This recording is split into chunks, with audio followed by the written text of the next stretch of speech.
Hello అండి. నేను మీకు ఈరోజు డాబా స్టైల్ పన్నీర్ కర్రీ ఎలా చేసుకోవాలో చూపించబోతున్నాను. నేను చెప్పినట్టు సేమ్ కొలతలతో మీరు కూడా ట్రై చేస్తే యాజ్ ఇట్ ఈజ్ ఇలాగే వస్తుందండి. మీరు కూడా ఒకసారి ట్రై చేయండి. దానికి మనం ఫ్రెష్ పన్నీర్ని తీసుకొని 200 గ్రామ్స్ పన్నీర్ తీసుకోవాలి. దాన్ని ఈ విధంగా చిన్న చిన్న పీసెస్గా కట్ చేసుకోవాలండి. చూస్తున్నారు కదా, ఈ సైజులో ఉన్న సరిపోతుంది. మీకు నచ్చిన సైజులో కట్ చేసి పెట్టుకోవచ్చు క్యూబ్స్గా.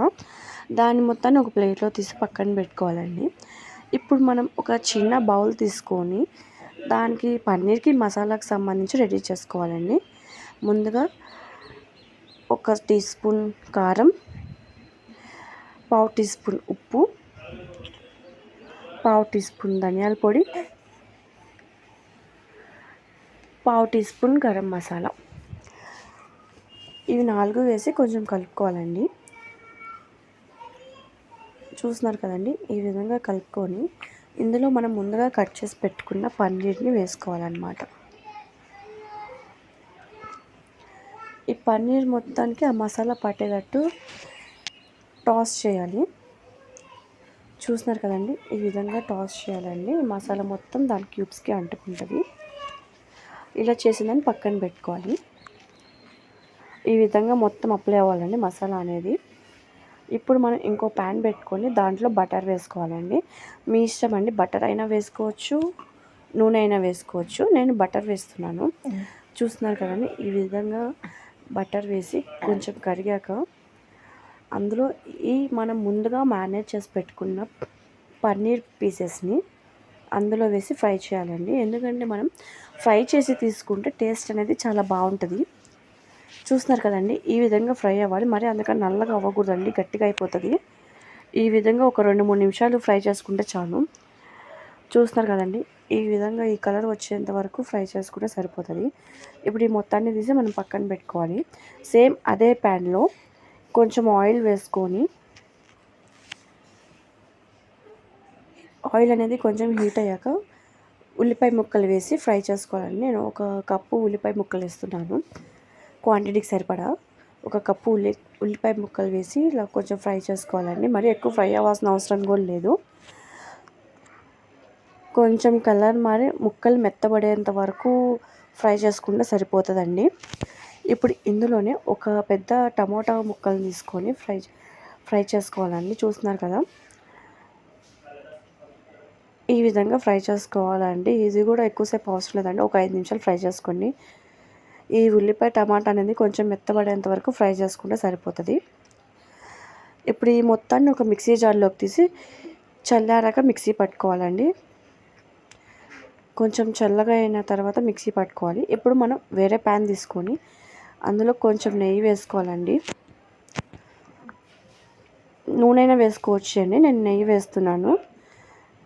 దాంట్లో ఒక బిర్యానీ ఆకు, జీలకర్ర, 4 లవంగాలు, దాల్చిన చెక్క వేసానండి. యాలకులు నేను మర్చిపోయాను, అది మీరు యాడ్ చేసుకోవచ్చు.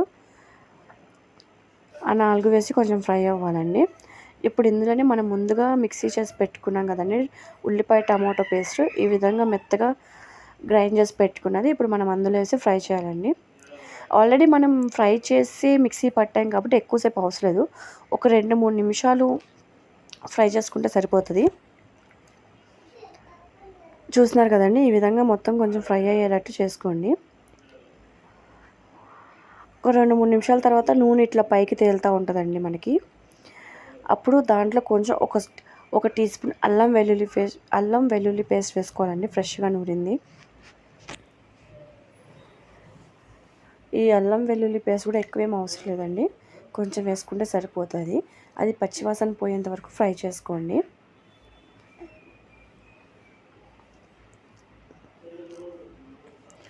చూస్తున్నారు కదండి, ఈ విధంగా ఫ్రై అవ్వాలి. నూనె మొత్తం పైకి వచ్చింది, చూసారు కదండి. ఇప్పుడు ఈ టైంలో ఏం చేయాలంటేనండి, కొంచెం 1/2 టీ స్పూన్ పసుపు, మీకు రుచికి సరిపడా కారం అని, అంటే రైస్కి చపాతీకి దేనికైనా మీకు సరిపడా కారం వేసుకోండి. నేనైతే 2 టీ స్పూన్లు కారం వేసాను. మీకు ఎంత కావాలో అంత కారం వేసుకోండి. 1/2 టీ స్పూన్ ధనియాల పొడి, రుచికి సరిపడా ఉప్పు వేసుకోండి. రుచికి సరిపడా ఉప్పు వేసి మొత్తం కలపండి ఒకసారి బాగా. కలిపాక ఈ ఉప్పు కారాలన్నీ దాన్ని బాగా పట్టేటట్టు చూసుకోండి. ఒకవేళ సరిపోకపోతే ఇప్పుడే అడ్జస్ట్ చేసుకోండి, మళ్ళీ తర్వాత కుదరదు. దీంట్లోనే పెరుగు తీసుకోండి. పుల్లగా ఉన్న పెరుగు అయితే బాగోదండి, కొంచెం ఫ్రెష్ పెరుగు తీసుకోండి. గడ్డలు లేకుండా బాగా కలుపుకోవాలండి, అదంతా బాగా కరిగేటట్టు. చూస్తున్నారు కదండి, ఈ విధంగా మొత్తం కలుపుకొని ఒక 2-3 నిమిషాలు ఉడికించుకోవాలి మనం మూత పెట్టేసి. 2-3 నిమిషాల బాగా ఉడికినాక అది నూనె అనేది కొంచెం పైకి తేలుతూ ఉంటుందండి. చూస్తున్నారు కదా, ఇట్లా బాగా ఒకసారి తిప్పుకోవాలండి, తిప్పుకోవాలి మొత్తం అడుగంటకుండా. ఇప్పుడు మనం ఒక కప్పు వాటర్ పోసుకోవాలండి. అంటే మీకు గ్రేవీ కన్సిస్టెన్సీ ఎంత కావాలో దానికి తగ్గట్టు వాటర్ వేసుకోండి. నేనైతే ఒక కప్ వేసుకున్నాను.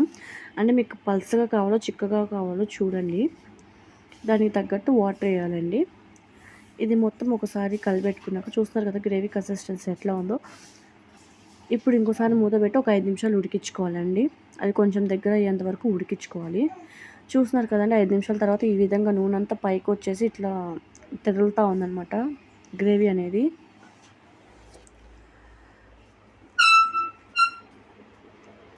చూసారు కదండి, చాలా దగ్గరికి వచ్చింది, బాగా చిక్కబడింది. ఇప్పుడు ఇందులో మనం ముందుగా మ్యారినేట్ చేసి పెట్టుకున్నాం కదండి పన్నీర్ ముక్కలు, అవన్నీ వేసి ఒకసారి కలుపుకోవాలి బాగా. ఈ పన్నీర్ ముక్కలు మొత్తం వేసి కలుపుకొని మూత పెట్టుకొని ఇంకొక 5 నిమిషాలు ఉడికించుకోవాలండి, అంటే దగ్గర పడేంత వరకు. మరి అంత దగ్గరికి ఏమొద్దు. చూస్తున్నారు కదండి గ్రేవీ కన్సిస్టెన్సీ ఎలా ఉందో, సేమ్ అలా రావాలి. అప్పుడే మీకు టేస్ట్ అనేది చాలా బాగుంటుంది. మనం పెద్ద పెద్ద ఇంగ్రీడియంట్స్ ఖర్చుతో కూడుకున్నది కూడా కాకుండా సింపుల్గా చేసేసానండి.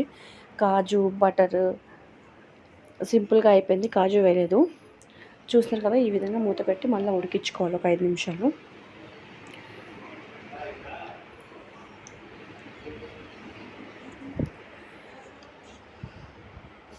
ఇలా దగ్గరగా అవుతుందండి.